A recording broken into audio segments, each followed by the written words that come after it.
GTR. Tiga huruf ini memiliki makna yang cukup mendalam di dunia otomotif.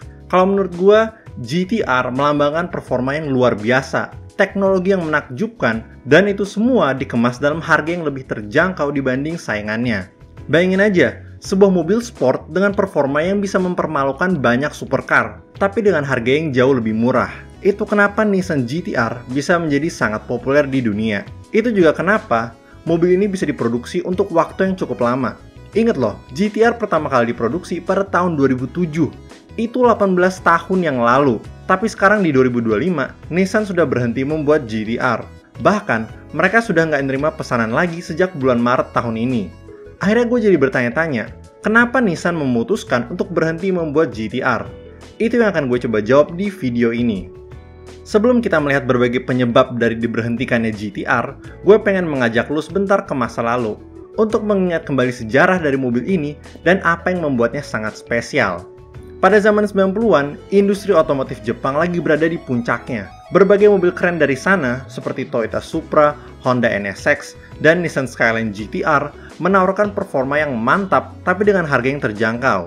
Hal ini membuat nama-nama tersebut menjadi sangat populer di kalangan penggemar otomotif. Walaupun begitu, Nissan lagi dalam kondisi yang tidak baik-baik saja. Buat yang masih ingat sejarah, tahun 90-an merupakan masa yang sangat sulit bagi Jepang. Mereka mengalami krisis finansial yang disebut The Lost Decade. Hal ini mempengaruhi semua sektor di Jepang, termasuk sektor otomotif. Walaupun Nissan menciptakan berbagai mobil sport yang keren pada masa itu, aslinya mereka sedang kesulitan secara finansial dan sebenarnya udah mendekati kebangkrutan. Makanya pada tahun 1999, Nissan bersama dengan Mitsubishi melakukan merger dengan Renault untuk mendapatkan dana tambahan. Setelah merger ini, datanglah seseorang bernama Carlos Ghosn yang dipilih sebagai CEO dari Nissan. Untuk mengatasi masalah finansialnya Nissan, ia membuat sebuah rencana yang bernama Nissan Revival Plan. Ia melakukan berbagai restrukturisasi yang berhasil memutarbalikan perusahaan ini. Dari yang sebelumnya rugi $6 juta menjadi sebuah bisnis yang mendapatkan untung $2 juta. Dengan uang tambahan ini, Ghosn kemudian punya ide untuk menciptakan sebuah mobil performa. Untuk mencapainya, ia memutuskan untuk membangkitkan nama GTR. Tapi GTR yang baru bakal berbeda dengan berbagai GTR sebelumnya. Dulu, GTR adalah versi performa tinggi dari Nissan Skyline. Tanpa versi GTR, Nissan Skyline hanyalah sedan biasa. Untuk mewujudkan GTR yang baru, Nissan merancangnya dari awal sebagai mobil sport yang murni. Targetnya adalah untuk mengalahkan Porsche 911 Turbo. Carlos Ghosn menginginkan sesuatu yang berbeda dari yang lain, di mana mobil ini akan menjadi sebuah ikon bagi Nissan di seluruh dunia dan punya bentuk yang unik. Itu kenapa ia memberikan tanggung jawab desainnya kepada Shiro Nakamura, seorang desainer otomotif dari Isuzu. Pada 2001 Tokyo Motor Show, Nissan menunjukkan GTR konsep. Semua perhatian dunia langsung menuju pada konsep ini. Bentuknya unik, tapi tetap punya unsur dari GTR sebelumnya, terutama dari 4 lampu belakangnya yang bulat. Walaupun begitu, ini bukan wujud finalnya, karena Nissan akan menghabiskan beberapa tahun untuk menyempurnakan bentuk akhirnya. Pada tahun 2005, Nissan meluncurkan GTR Proto.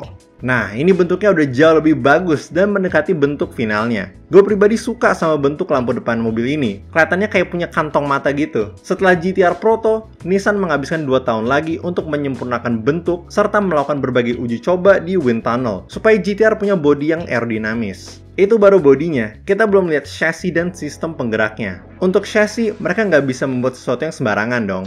Itu kenapa Carlos Ghosn menunjuk Kazutoshi Mizuno sebagai pemimpin dari segala hal mekanik dari proyek ini. Kenapa Ghosn memilih si Mizuno? Karena ia memiliki pengalaman di divisi Nismo. Dia kemudian menciptakan chassis baru yang selanjutnya ia kirim ke Lotus untuk dibuat lebih kaku. Selain itu, suspensinya juga dimodifikasi oleh Lotus untuk memaksimalkan performanya. Kemudian, GTR juga dilengkapi dengan sistem all-wheel drive Atesa ETS yang digunakan oleh berbagai GTR sebelumnya. Lalu untuk mesinnya, banyak orang yang menduga bahwa GTR bakal menggunakan 3.5 liter V6 dari 350Z. Tapi mesin itu dianggap kurang cocok. Timnya Mizuno memutuskan untuk membuat mesin yang baru, khusus bagi GTR. Yang menjadi fokus utama dari mesin ini bukanlah tenaga, tapi ketangguhan. Mizuno pengen supaya setiap mesin dibuat dengan penuh ketelitian, serta tetap kokoh sambil menghasilkan tenaga yang banyak secara terus-menerus. Hasil dari kerja keras mereka adalah sebuah mesin 3.8 liter V6 dengan twin turbo yang menghasilkan 473 horsepower. Ketika itu semua digabungkan, akhirnya kita mendapatkan sang legenda Nissan GT-R. Mobil ini ditunjukkan ke dunia pada 2007 Tokyo Motor Show. Pada saat itu juga, Nissan menetapkan standar baru bagi sebuah mobil sport. Mobil ini tidak hanya mengalahkan 911 Turbo, tapi juga menghancurkan dan mempermalukannya. GT-R bisa menempuh 0 ke 100 dalam 3,5 detik dan punya top speed 311 km per jam. Kemampuan ini benar-benar kelihatan saat GT-R turun di Nürburgring. Mobil ini berhasil mengelilingi Nordschleife dalam waktu 7 menit dan 18 detik. Itu membuat GT-R sebagai mobil produksi tercepat pada masanya. Rekor itu berhasil menetapkan standar yang tinggi, di mana mobil ini bisa lebih cepat dibanding semua supercar, tapi memiliki harga hanya $70.000. Itu setengahnya 911 Turbo loh. GT-R langsung menjadi sebuah sensasi di dunia otomotif. Jeremy Clarkson dari Top Gear menguji mobil ini di Fuji Speedway dan dia takjub atas kemampuannya. Mobil ini bisa ngebut, belok, dan ngerem dengan penuh presisi. Saking hebatnya, lehernya Jeremy sampai sakit karena tingginya G-force yang ia alami.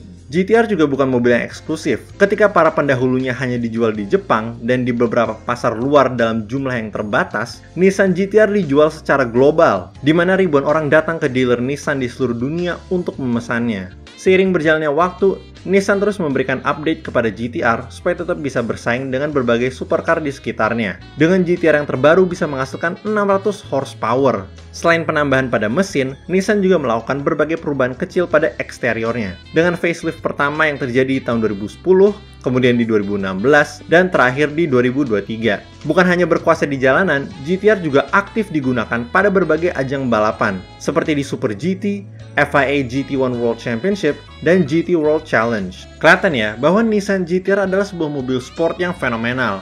Tapi karena itu semua, gue jadi bertanya, kenapa Nissan akhirnya memutuskan untuk berhenti membuat GT-R? Walaupun Nissan nggak pernah menyatakan alasannya, kita bisa melihat dan meneliti beberapa faktor yang mungkin berpengaruh. Pertama, GT-R udah berumur. Walaupun Nissan terus memberikan banyak update, baik itu dari eksterior, performa atau teknologi, secara fundamental ini masih mobil yang sama sejak 2007. Kedua, harga yang meningkat. Di tahun 2007, GT-R dijual pada harga $70.000. Harga itu yang membuat GT-R menjadi incaran banyak orang, karena jauh lebih murah dibanding mobil sport di sekitarnya, tapi menaruhkan performa yang lebih tinggi. Tapi sekarang Nissan GT-R dijual dengan harga yang mahal, dengan beberapa modelnya bisa mencapai lebih dari $200.000. Harga yang tinggi ini punya kaitan dengan faktor pertama, yaitu banyaknya update yang dipasang pada mobil ini. Ketiga, penjualan yang menurun. Karena harganya naik dan udah berumur, otomatis minat orang-orang untuk beli GT-R juga akan menurun. Dan keempat, munculnya berbagai peraturan emisi dan keamanan baru. Seiring berjalannya waktu, peraturan mengenai emisi dan keamanan mengalami berbagai perubahan untuk mengikuti dengan keadaan dunia. Tentu, setiap mobil yang diproduksi harus bisa mengikuti berbagai aturan baru ini. Ini berkaitan dengan faktor kedua. Berbagai update yang dipasang pada GT-R bukan hanya terkait performa, tapi supaya bisa lebih aman dan ramah lingkungan. Walaupun begitu, memperbarui sebuah mobil bukanlah sesuatu yang gampang atau murah. Dan semakin lama, udah nggak sepadan lagi bagi Nissan untuk terus memperbarui GT-R. Sebagai contoh, di pasar benua Eropa, GT-R berhenti dijual karena suaranya terlalu berisik dan emisi yang dihasilkan sudah tidak sesuai dengan standar baru. Kemudian di Australia, GT-R tidak memenuhi persyaratan keamanan baru, dan di Amerika Serikat, GT-R tidak lolos dalam uji emisinya. Menurut gue, 4 faktor itu menjadi penyebab dari diberhentikannya GT-R. Walaupun gue sendiri sedih karena GT-R akan pergi, Nissan mengatakan kalau mereka ada rencana untuk mendatangkan pengganti dari GT-R. Tapi hal itu tidak akan terjadi untuk beberapa tahun ke depan. Mereka masih belum yakin apakah mobil baru ini akan menggunakan sistem hybrid atau full listrik. Ada yang menduga bahwa mobil konsep Nissan Hyperforce akan menjadi GT-R terbaru, tapi Nissan tidak pernah mengkonfirmasi dugaan ini. Oke guys, sampai situ dulu untuk video kali ini. Nissan GT-R adalah sesuatu yang luar biasa. Sebuah mobil sport yang bisa mencetak rekor Nürburgring, menawarkan performa yang hebat, dengan harga yang terjangkau. 2025 akan menjadi tahun terakhir dari mobil legendaris ini. Dan menurut gue, GT-R akan menjadi sebuah klasik di masa yang akan datang. Jadi gimana pendapat kalian tentang Nissan GT-R? Apakah kalian juga sedih melihat kepergian mobil ini? Kasih tau pendapat lu di kolom komen ya. Kalau kalian suka video kali ini, jangan lupa untuk like. Kalau nggak suka, silahkan dislike. Dan kalau suka banget, kalian bisa subscribe dan pencet tombol join di bawah untuk menjadi member. Makasih banyak guys!